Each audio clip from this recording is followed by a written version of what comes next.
Hello FIGGIE fiends and collectors, this is me, Daniel East 1000, back again with another Star Wars The Black Series figure review. Today we're going to be taking a look at another Acolyte figure from the most recent wave of Star Wars The Black Series figures. Again, thoughts about the Acolyte, positive, negative, let's keep them at the front door. We're going to be focusing on the FIGGIE itself. None other than Jedi Master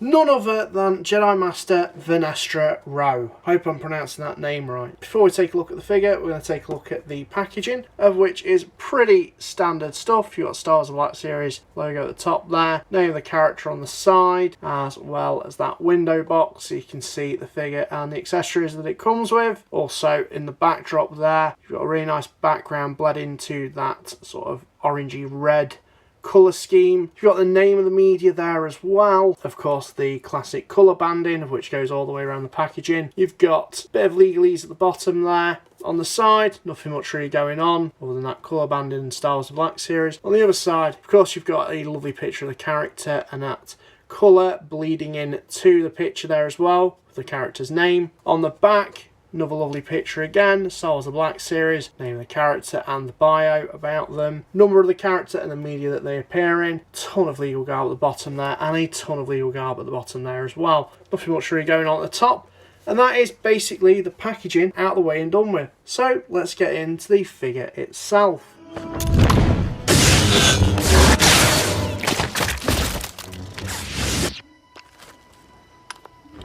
They were all killed by a lightsaber.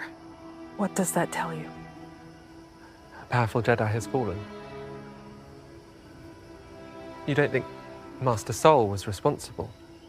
That is quite the accusation. Who else would possess the power to slay such a strong group? Something to tip the scales. And here we have Vern, or as she prefers to be known, Jedi Master Vernestra Rwoh. This is of course based on her appearance from the Acolyte TV series, although we first met her in the High Republic series of novels and comics. So we got to know a bit about her before her on-screen appearance in the Acolyte. Now, admittedly, I wasn't really much of a follower of the High Republic books, but Vernestra did sound like a very interesting character. If we just have a close-up, take a look at the figure itself, show that head sculpt off. Hasbro, once again, really doing amazing work with these head sculpts. I think the likeness is really, really good. Of course, it's always nice to get aliens in the line as well, and even more so, as I've said with most of these Acolyte figures, getting Jedi is just really, really cool. Regardless of your thoughts on the media of the Acolyte TV series, you can't deny it's really nice to get Jedi. They are certainly great ways to fill out your Jedi council. I really love the tattoo on her head. You've got this soft goods cloak. In terms of the outfit, it's how we first see her in the Acolyte TV series. I do feel like that there were other better choices in terms of costume that Hasbro could have done, certainly more interesting ones than this. This always felt a bit like her civilian get-up, you know, her casuals around the Jedi Temple. It would have been nice to see her more traditional Jedi outfit, or even the one where she's out and about with the Senator.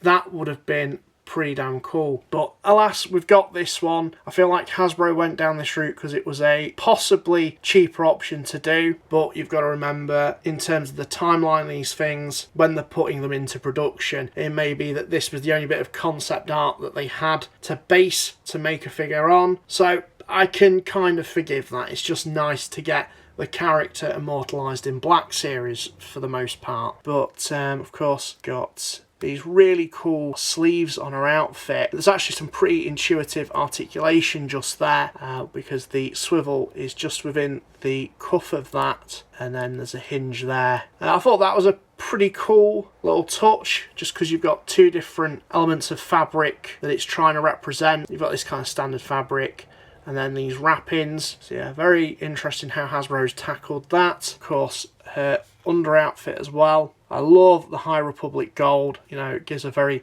ornate vibe that's traditional for that era for Jedi to be wearing. And of course, you've got her belt as well, and this skirt. The skirt certainly feels a little bit like reuse, maybe a retool, possibly from that dark side vision Rey. I know for a fact that they've definitely done reuse if we just lift the skirts up, not to be crude, but the legs have certainly been borrowed from that dark side Rey and subsequently Sarge Ventress as well. Which is fine. I don't mind it when Hasbro can do a cheeky bit of reuse like that. You know, it is a little bit of a cost-cutting exercise, but it's one that doesn't deteriorate from figure, because really you just need articulation there so you can pose her, and it's not really going to be too visible or prominent underneath this long skirt. The cloak is okay. I mean, it does sit better than some figures that we've had in the past that utilise soft goods capes. I do feel like the Acolyte wave of figures did certainly utilise soft goods very, very well, being some of the best that we've had so far. This one, feels okay. It's fine. What is frustrating though is the fact that we knew the character utilised obviously a lightsaber, but her lightsaber is a bit more unique even in the books because it turns into a whip, as you just saw from that clip at the start of this review. Why they haven't included a lightsaber or attachment piece so that you can recreate that is beyond me. All you get accessory wise is this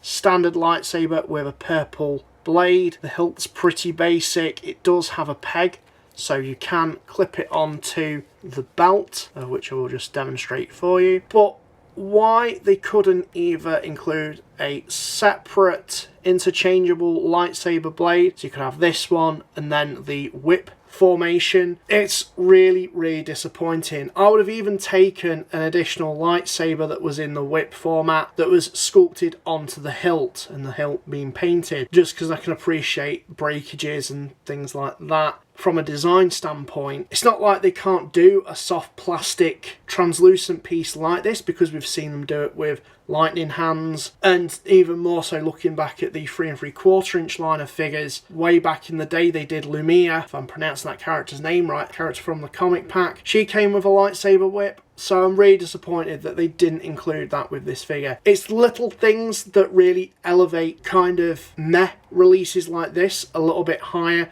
to have some real shelf presence and displayability, and Hasbro really missed out on the mark with that by not including it. But alas, this is what we've got. Again, it's Hasbro's slight aversion to including accessories for some reason. Hopefully later on down the line we might get another version of this character that does include that. And besides that accessory, I can't really think what else that she could come with. I mean, maybe the little bug creature that she slices in half. That would have been pretty cool. That would have filled up some of this empty box quite nicely. So in terms of her articulation, she has a ball joint in the head. She has a ball joint in the neck as well. Butterfly joints in the shoulders. Ball jointed at the shoulders. Swivel at the top of the elbow. A hinge at the elbow as well. Ball jointed wrists. Ball jointed torso. We'll just have a look underneath again. You got ball jointed hips with swivels at the tops of the thighs. Ball jointed knees and ball jointed ankles with the rocker joints.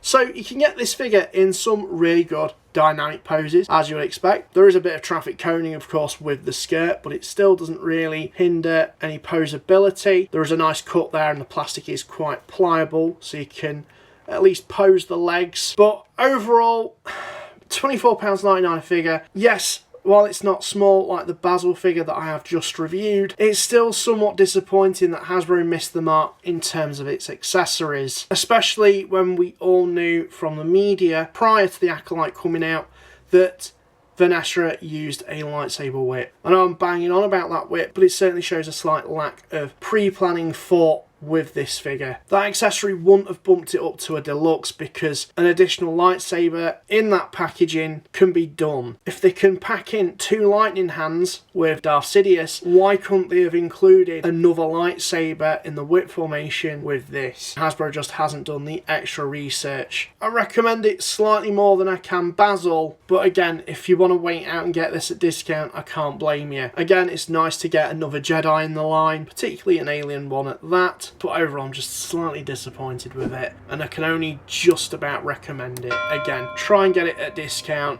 and you'll be having happy days. But anyways, let me know what you guys think. Have you picked this one up? Are you planning on picking up? Sound off in the comments down below. And while this is me, Daniel East 1000, signing out. Thank you very much for watching.